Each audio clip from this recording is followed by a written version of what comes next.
Hi, how's it going? This is gonna be a quick brief video over what I did to get to this finalized 3D printed version of the Freeplay Zero. I have my first version, which was just using a, I guess, aftermarket casing of the Game Boy. I butchered the screen cutout portion and I made it far too big because I didn't account for the fact that it wasn't the entire screen that needed to be cut out, it was just the actual LCD screen only.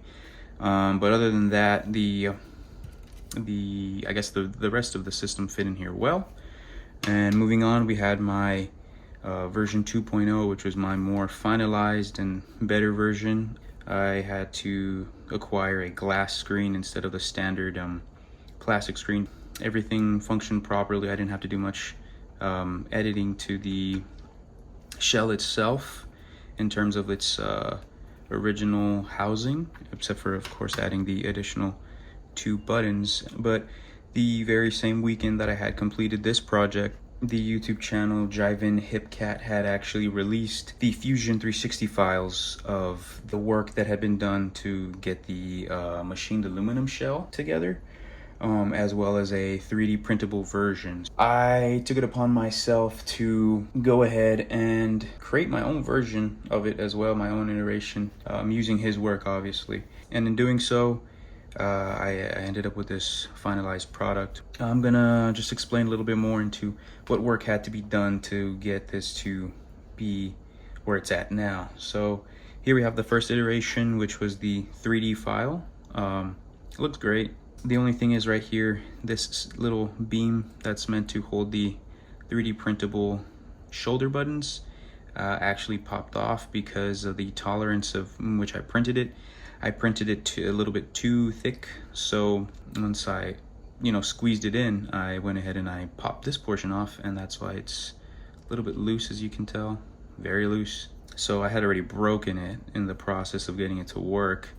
And not just that, but the backing of it, I had printed it facing this way with this orientation so having this part be facing the printing bed. It came out like this, obviously, because the supports and all that stuff was in the way. And it wasn't bad, it wasn't great either. So it's functional, and the only problem is you can see right here, like the little slots are kind of there.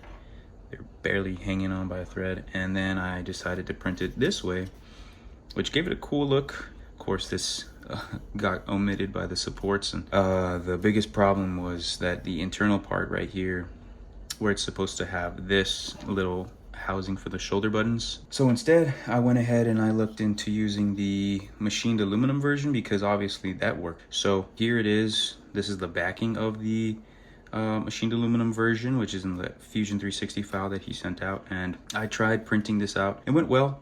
I printed it out, of course, trying a new technique. Instead of putting him one face directly flat, I chose an angle to print this out rather. And I printed it out at the 30 degrees, and well, it printed out fine, except for the fact that the supports stayed and got all gunked up with within the speaker grill holes. So I went ahead and I just put some filler, and then I just sanded it, and I tried to smooth it as much as possible, but there's only so much I could do. I didn't have much time to sit down and polish it. And that was this iteration of the backing. So this is the front end of the machined aluminum version, and this is the back end, my finalized version, where I went ahead and I printed it at a 45-degree angle as the speaker grills were made, because I went back and I reviewed the video, and in the video he says that the speaker grills, he designed them at a 45-degree angle. So I figured that the supports he put in there were also at the 45 degrees. Went ahead and I used the 45-degree angles that were specified. And then I went ahead and I wanted to keep this colorway of this whole silver because it's from a specific type of Game Boy, which is the testing Game Boy that they released at SpaceCon in 2000, which is a colorway that I found really unique and different. So I went ahead and I kept that colorway going, and as you can see, I kept the silver and orange. That was my 3D printing process. But now I'm going to explain a little bit more into getting the equipment and the electronics to fit in here properly. As you can see right here, I have the little trimmings here that usually go on the sides, right?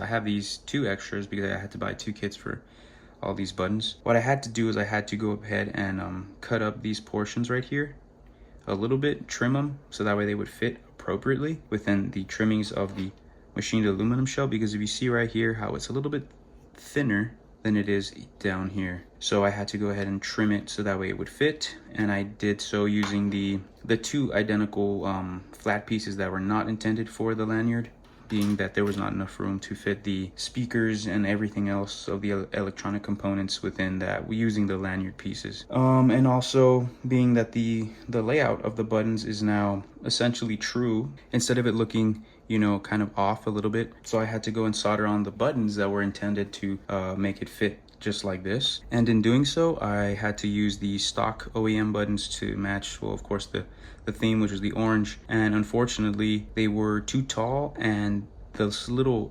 inner circle would not actuate the button. So I went ahead and I designed some 3D printed pieces to fit inside like this. And so I went ahead and I sanded down its profile so it was a little bit smaller. This was just to extend the height of the inner circle. And all in all, those were the main edits I made. And these shoulder buttons right here, I added springs, and I did go ahead and I actually had to refine these little corners where the shoulder button is, I guess, sitting or pushing upward. I did that to both sides. The trimmings were actually getting in the way, these left trims right here. So I had to go back and I had to file down at a 45-degree angle to flatten this part to allow for these buttons to travel downwards. And in terms of what I'm using for a plastic protectant for the screen, I found an old CD case and I had printed out a version of the lens that was found on the Fusion 360 file, and I used that as a tracing template.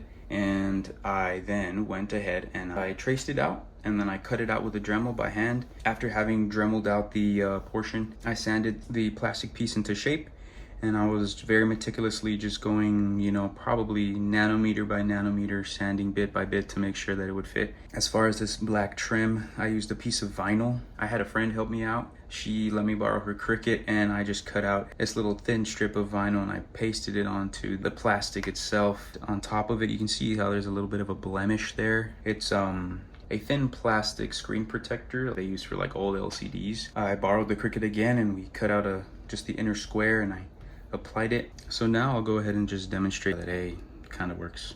At least it turns on. So now I'm gonna take it to the computer, and I'm gonna go ahead and show you the little bit of edits I made to the Fusion 360 file.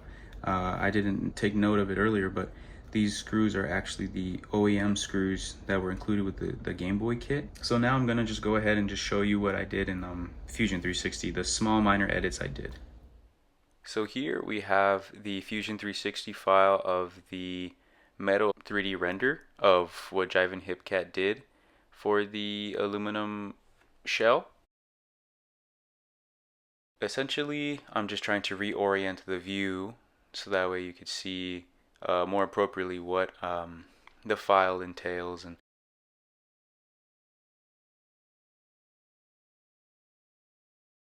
what I'm going to show you now is the holes where the screws go through that I was talking about last.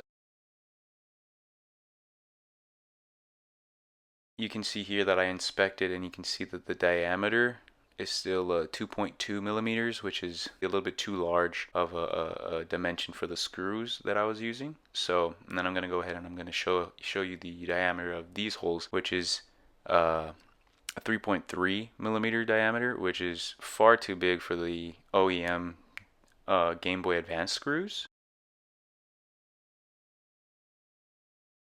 So now I'm just going to pull up the 3D file that's intended to be 3D printed, and I already made the edits to the screw holes. So as you can see, once I inspect it, you'll see that the diameter is 1.78 millimeters instead of the original, I believe it was 3 millimeters.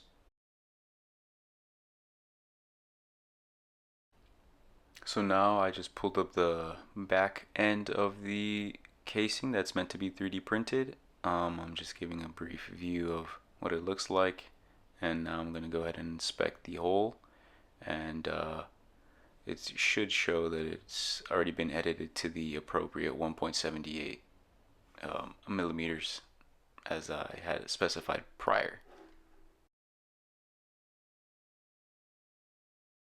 So here we have the file where I went ahead and I edited the front faceplate for the machined aluminum version, which I ended up using as my final product. I went ahead and I'm just inspecting all the screw holes where the screws essentially would be going, and the diameters are all measuring the 1.78 millimeters that I had chosen to use, so that way the screws could thread themselves properly.